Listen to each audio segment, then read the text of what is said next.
So thank you for those great presentations. I really enjoyed them. A lot of information to try to absorb.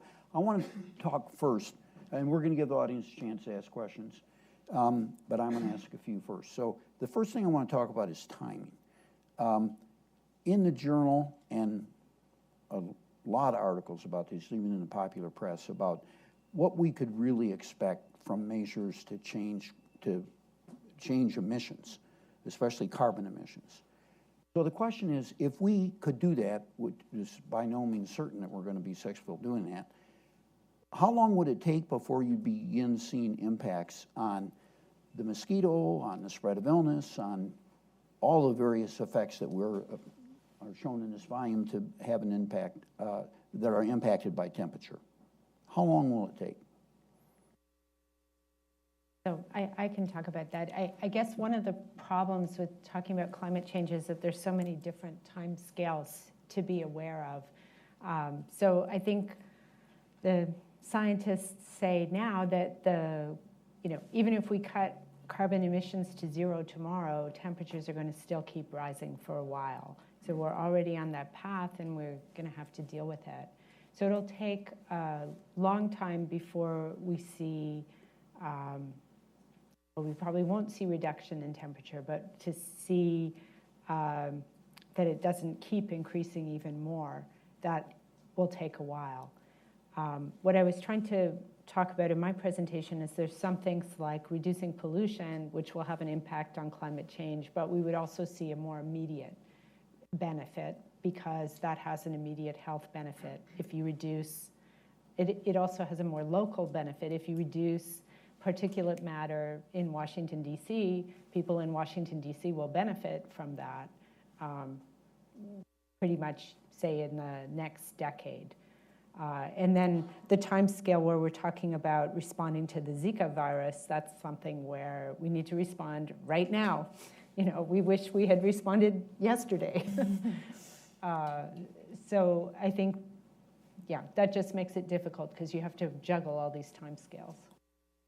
Okay, here's another time-related question. I mostly don't study public health issues, so I was fairly new to this, and of course, questions are coming up a mile a minute about the difference between this area and other areas.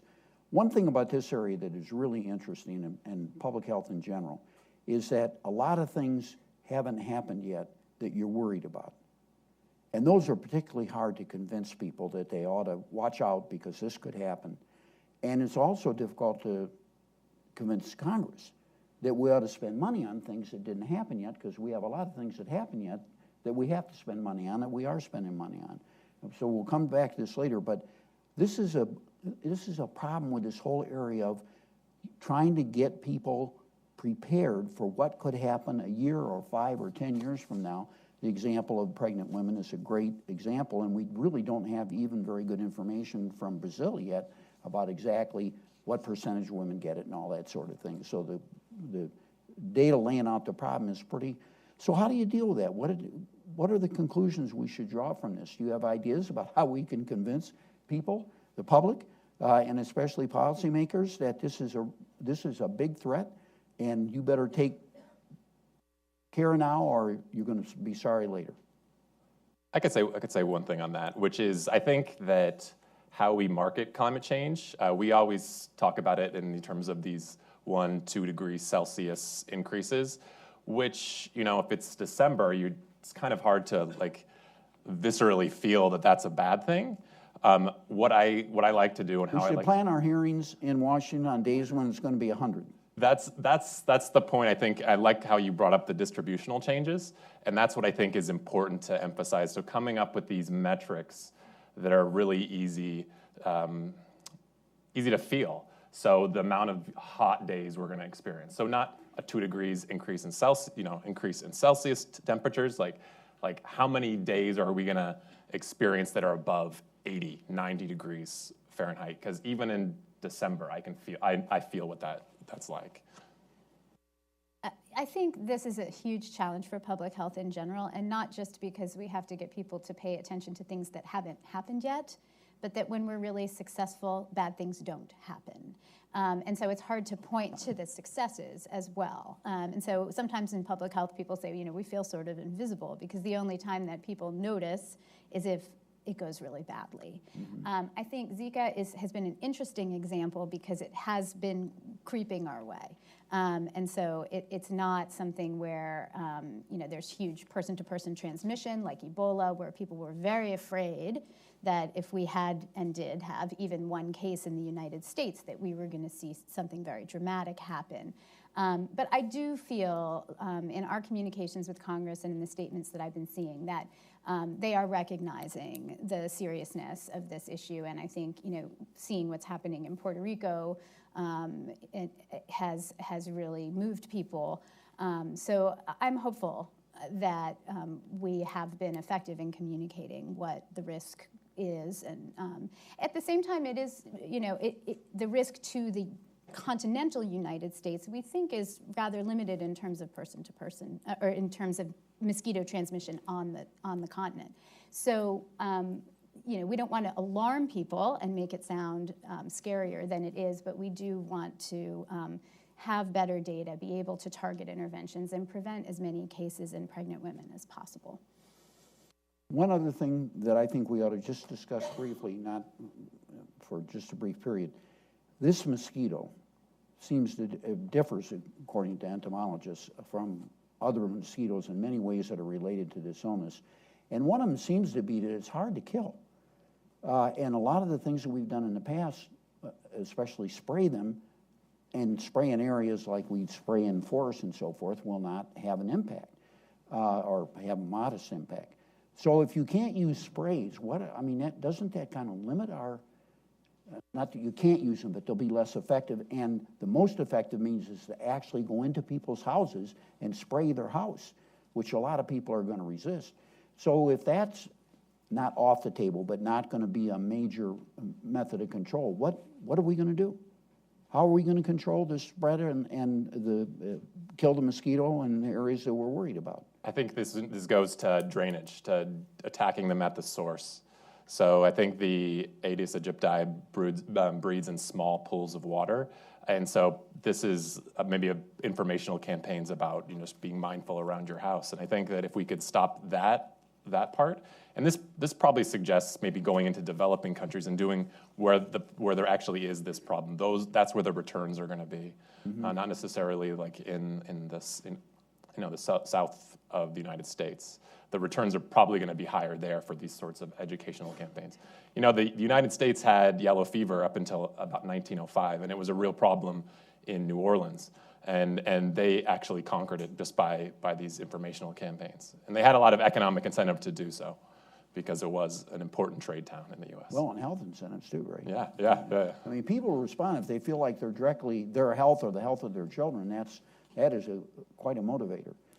What's happening in Puerto Rico is that the vector control initiatives and the behavior change and the personal, use of DEET and wearing long clothes and staying indoors are focused literally on the pregnant women. So we've been working with the Puerto Rico Department of Health with WIC, which sees about 90% of the pregnant women in Puerto Rico, to identify women who are at risk, and literally working with the health department to bring the spraying to their homes, screen the windows, provide individualized protection packs that include bed nets, that include larvicide that they can use in their homes. So, it's very targeted. I mean, I think on pregnant women and outdoor spraying, you're right, by itself is not going to solve the problem. Okay, I want to talk about the administration proposal. People who hang out in Washington are always interested in policy. This is a really interesting case, I think. I had the opportunity to talk to several people in Congress, especially Republicans. And here's what I think the situation is, and I'd like to hear your comment on this. I have not heard Republicans oppose the administration proposal. They're not saying we don't need this proposal. They're not saying this is not a big problem. They're not doing that at all. They're claiming it's not an emergency and that the administration wants to not pay $1.9 billion for its proposal, And so they're saying you should have a pay for it. The administration should increase taxes or cut another benefit. And then they suggested using money from the Ebola fund. So how do you respond to that? It's a case where Republicans are not opposed to the policy, they're opposed to the finance, or at least that's what they say. So how do you think the administration is going to respond to that? Well, not just for Debra, but for the rest of you too. I can start. The administration requested that this be designated as emergency spending. Our position is that it meets the requirements that Congress sets for that. It's necessary to protect the health of the United States and others around the world. This was sudden. We were not anticipating this kind of spread of this disease in Brazil and then into other countries and into the territories. It's urgent that we act. Mosquito season is, I'm in Georgia, I've already seen them. This is a temporary surge that we need. There are some longer term things that we need to build up to be ready for continued transmission and other things, but in general, it's a temporary surge. So for us, it meets those criteria. I was sitting at the dinner table with after dinner, and my daughter was doing her homework, and I was reading emails, and I was like, I have all these questions from Congress about Zika. And she said, why? And I said, well, because they want to know what we need the money for. And she said, well, I of course you need money for Zika. She's 10. But why don't you just use your Ebola money? And I could not even figure out how Your 10-year-old said that? And she's like, why are you laughing at me? I said, that you sound just like She's going to grow up to be a Republican. So, I think that the issue there, and I showed you our budget structure a little bit, is we can't stop working on Ebola. We've had recurrences and flare-ups there that have created the need to do contact tracing with hundreds of people. The fact that we're finding those single cases is because of the continuing work in those countries. And so, the way that our budget is structured, for us to turn towards something that needs a surge means turning away from something, and that's not what we'd like to do. We did have to temporarily repurpose some funding in order to respond in a timely way, and we're hoping that we are able to replenish that. That's part of the proposal. And I want to speak to this. I'm sure Debra's not allowed to say this, so I'm going to say it, which I think that public health spending is woefully underfunded in this country in general. So the response of saying, well, we have this Zika emergency, so let's just take money away from something else. Well, it's like, what should you take it away from? Should you take it away from other maternal and child health programs, other infectious disease programs? And also, as Debra said, the CDC relies on state and local public health agencies, and those are woefully underfunded. I live in New Jersey. I work with the New Jersey Department of Public Health, and I have seen the number of staff cut by like half over the 15 years that I've been working with them. Almost everybody who was there when I started is now working somewhere else, and since they're all very capable people, if the government doesn't want to pay them what they're worth, they can get a lot more somewhere else. So I personally, I think it's kind of outrageous to say that we should rob Peter to pay Paul, as the saying goes. The other choice is to get it from the Chinese and the Saudis, which is our normal course of action, and this is what Congress is trying to deal with. So if you decide you're not going to increase taxes and revenues are only going to increase if the economy grows like mad, or you're only going to have a little bit of money, then you're really limited in what you can do, and that's the situation we're in. We have this situation not just in public health funding, but in funding of all kinds of agencies and all sorts of issues that even some people in Congress would like to address. So I think stay tuned, this is going to continue. This will happen over and over and over again. The first thing I thought of when I looked into this was it seems on its face to meet the congressional definition for an emergency. But the Congress is, at least so far, standing firm. Let's see what happens. Okay, questions from the audience. I'll recognize you, and you'll get a microphone. Stand up, introduce yourself, and right up here. Ask your question. Try to make it a question and not a comment so we can get in as many questions as possible. Okay, there you go. My name is Sue Irving. I had one comment, which is if you're looking for a success story, and this reflects my age, but I had friends who looked at the chart of lead in children's blood before and after we banned leaded gasoline. And after the first summer of the ban, I remember him saying he wished he'd had that for his dissertation in statistics. It was the clearest link he'd ever seen. So I just offer something like that if you can show it. But I had a question about the risk issue that you're doing, because the focus is on pregnant women, and the military has now offered to pull pregnant soldiers out. But what about childbearing age if you're not pregnant? I mean, we're just pulling out and treating women who are already pregnant, or is it also a risk if you're of childbearing age and might become pregnant? And how do we know about the male soldiers? And then can I ask one other question, which is some reporter, as a big click to get people to read, said that there are mosquitoes carrying yellow fever someplace on Capitol Hill. So if that's true, I'd be interested. They were planted. Go ahead. In terms of women of childbearing age, I think that's definitely part of the communication strategy, is for women who could become pregnant to know the risks, to make their travel decisions in an informed way. We do know that there are many, many unintended pregnancies as well. So encouraging people to avoid exposure to Zika if they could become pregnant is part of the public health intervention for sure. We do a lot of work here on teen pregnancy prevention and on unplanned pregnancies for women of any or couples of any age. And it turns out very difficult to affect people's sexual behavior. We have had some success with teens more than any other group. Teen pregnancies declined every year since 1991 except 2 years, and by way over 50%, so that's a huge triumph.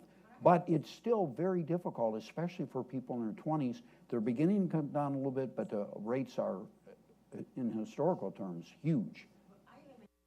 Hand her mic, will you? Women who are in their 20s and expect someday to become mothers, should they stay away from Brazil and Puerto Rico forever? Should they stay away until they're past menopause? I mean, I guess that's my question is, when the military is pulling out pregnant soldiers, we'll get away from the unintended, but just in terms of your own planning. There isn't evidence that an infection prior to pregnancy has any ill effects on future pregnancies. Yeah. Okay, next question. Right up here. Hi, I'm from Singapore, a newspaper in Singapore. I just wanted to ask Debra about CDC's working with clinicians. Have you spoken, what did the clinicians tell the women who are traveling or have traveled? And also, in terms of people looking for fertility treatment, is there a message to tell them to put that off for a certain time until further notice? And the second question is on educational outreach. What is the CDC doing in terms of educational outreach? Are there conferences, pamphlets, and maybe Alan can also comment if there's anything in New Orleans to that effect? So in terms of clinical advice in the United States, the travel advisories are out there, and clinicians, we've been working with clinicians to make them aware. For pregnant women who may have traveled, the advice is for clinicians to talk to them about the potential for being tested. Sometimes this is asymptomatic. We don't know enough about whether having an asymptomatic infection has the same effects on a pregnancy, so that's one of the things we need to study. So we don't have as many answers as we would like to have for clinicians. But that's one of the reasons we think having testing available in public health labs across the country is really important, because women who traveled or may have otherwise been exposed are really concerned, and we want them to be able to get testing. The tests are not perfect, and then there's advice about monitoring a pregnancy that is likely to have been or known to be Zika exposed. So working with obstetricians, gynecologists on that kind of monitoring. We have many, many channels for communicating to clinicians, and you can see a lot of those messages and materials on our website if you want to dive deeper. That's also true on more general educational outreach. There's a lot of educational outreach going on in Puerto Rico right now, and there's all of the things you would imagine for an educational campaign, broadcast and posters and all of those things. We're doing less of that in the continental United States right now. I think you would see that increasing with supplemental funding and the ability to really stand that up. Right here.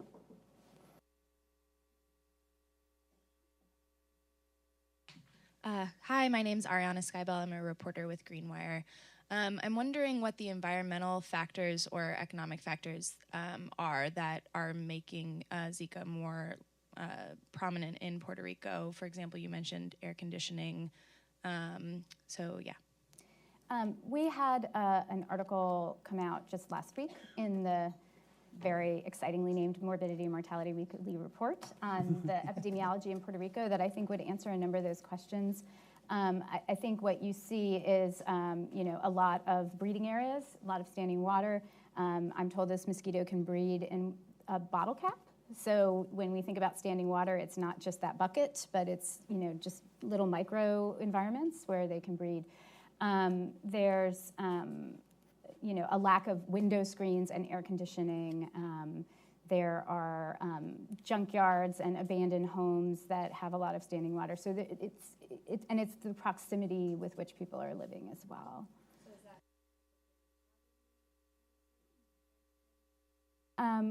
I would think that some of that is associated with poverty. I don't think it's necessarily contained to areas of poverty because of the environments that persist on an island,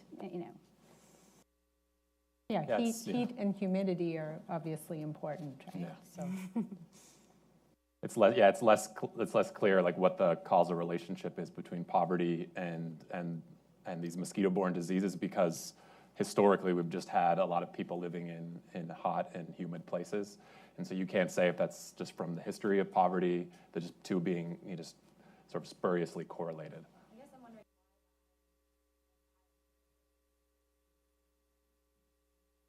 I would think it's more of the heat. I don't know if we've even got a full understanding of that. But I mean, what I think we've seen with dengue, where we've had very limited outbreaks in Texas and Florida, is that the living conditions still, even though the heat and humidity is there, are different enough that we don't get the kind of spread that you see in Puerto Rico or the Virgin Islands. Yeah, there's like a checklist that has to be met, and like all the things have to be checked off. So heat, and then maybe what Debra was saying, like the poverty with poor living conditions, like all those things have to be met. When you start to break any of those links, like in the South in the United States, when people moved away from these places where the mosquitoes were, if you just break that link, then the disease transmission goes to zero. I think we're right behind the question. Jennifer Tabola with Eco America. I had a question for you, Dr. Curry, about you just briefly touched upon the Waxman-Markey and the failure to pass that and what could have been perhaps in terms of temperatures and other things. As we're looking to rally more public support and engagement around climate change solutions, and particularly leveraging the health frame, the importance to our own personal health, and in this case with children, our most cherished population, very vulnerable, what opportunity do you see to highlight this new threat and at the same time not overblow or overstate, the connection to climate change? It seems like a really important opportunity to get the public more engaged about how this is personally affecting us, especially during a presidential election cycle, this summer. So I'm just curious about any of your responses to that, but yours in particular. By the way, you just gave a great summary of why we did this event on the topic of Zika and the spread of Zika and climate change. I'm in the right place. Yeah. One reason why I talked about Waxman-Markey is I'm trained as an economist, and I would say every economist thinks that cap and trade is the most rational way to try and approach greenhouse gas emissions. And so here was a bill which was going to do cap and trade, and it just didn't get any traction, right? So I think that's a kind of a lesson in what Alan was talking about earlier, that you have to kind of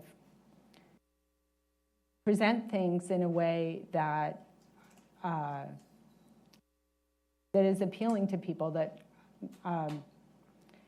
helps them to understand why this is a good way to do things, right? So cap and trade, people didn't like people just like the sort of command and control, like, well, that is, if I'm an environmentalist, I just want to tell people not to pollute.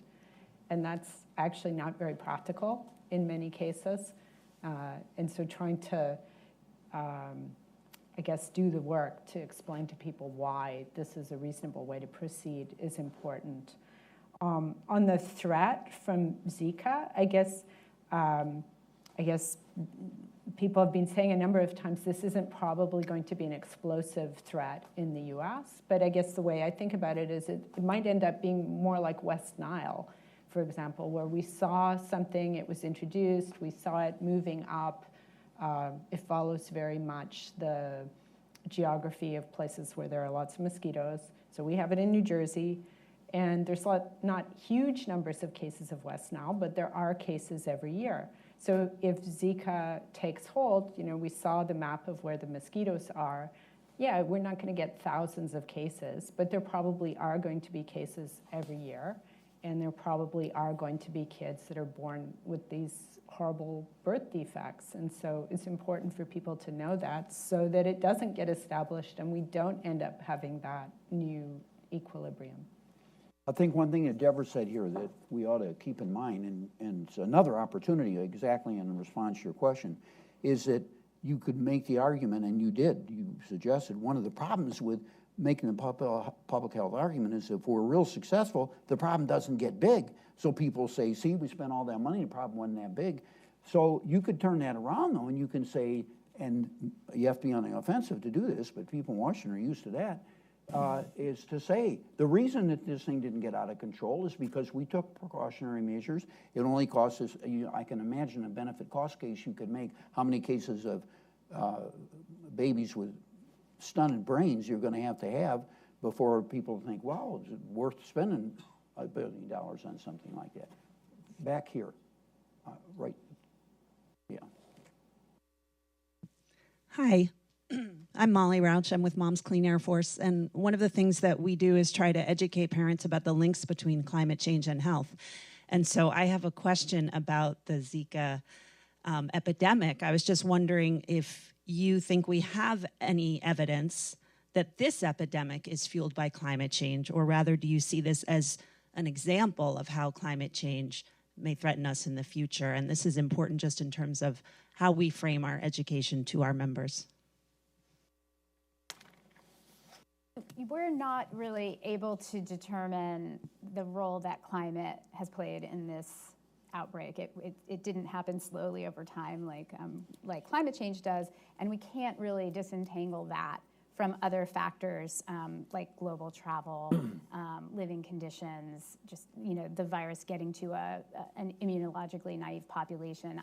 There's not a way for us to know that. What would help us understand some of the changes that could be happening is if we did have better surveillance data on the mosquitoes, on the disease, and that's one of the things we would like to do. Also, understanding what some of the longer-term effects might be for babies who were exposed in utero is part of what we need to understand to inform some of the arguments you were suggesting as well, Ron. What did we avoid by having an effective public health intervention requires knowing what the full range of outcomes is. If you want to have some states for the control group, give me a call and I'll tell you states that we could put in the control group. So I think Debra's response is appropriately cautious, but it's also clear that Zika is basically a tropical disease. The US is becoming more tropical because of climate change. There's a larger area that's affected. We know that these kinds of vectors are spreading north. And so you can't make a solid line connecting all the dots, but I think it's pretty clear that the dots are connected. Yeah, I would echo that as well. I'd say we can't say definitively that climate change caused this outbreak, but it's certainly going to make it worse in the future because mosquitoes like hot weather. So the more hot weather we have, the more costly this is going to be to contain. And in fact, you can go on to make a more general point, which is stand by. They're going to be more like this because the temperature is going to increase and it will have impacts like this on the vector and therefore on the disease. Go ahead, right on the aisle there. I'm Lynn Benson. I'm a lowly clinician, and I'm just here for interest, but I have two just questions. The first is that Hawaii has had a big outbreak of dengue fever, but you haven't really talked about Zika being a problem in Hawaii, which is everyone out on the West Coast where I live goes there. And the second is, what happens if, let's say, Hurricane Katrina happens again in 2 years in New Orleans with standing water everywhere? How does FEMA work that into their plans? We've been engaged with Hawaii on their dengue outbreak, and they are definitely, one of the places where we have concern about local transmission of Zika. So you're absolutely right about that. I think, one of the things that CDC's role is really to help the state and local health departments prepare for health threats that are likely to occur. So we work with all of the hurricane-prone areas, supporting their emergency response efforts, and certainly one of the areas that they need to be prepared for is vector control. Other questions? One more here. We'll make this the last question. Good morning. My name is Bill Skorupski. I'm with the Congressional Research Service. I was wondering if you could talk about any emerging technologies that may be helpful in combating the spread of Zika. I'm not expert at some of the emerging technologies, but I do know that we're very interested in innovative and new vector control technologies. You heard us all say how challenging it is to control this vector, and all of the different methods that we have to combine to be able to at least reduce the risk. So there are lots of media reports, and there's lots of interest in new technologies. We have to use right now what we know works, and we do work with industry, as do some of our HHS partners, on developing new and innovative ways. We're doing that a lot in the diagnostics area. HHS has a big effort on vaccine development here, and then vector control is another place where innovation would make a big difference. I want to add a comment here in that everybody always likes to think about new technologies, but this is, making sure that you don't have little bits of standing water on your property. That's a really old technology. You just take the bottle cap and turn it over. So I think there's a lot of room for that type of thing. I know that it's possible to reduce the number of mosquitoes on your own property just by doing things like that. And if people did that on a larger scale, it would probably have an impact. Well, listen, I want to thank you for coming. You've been a very attentive audience, asked great questions. Thank you. And join me in thanking the panel.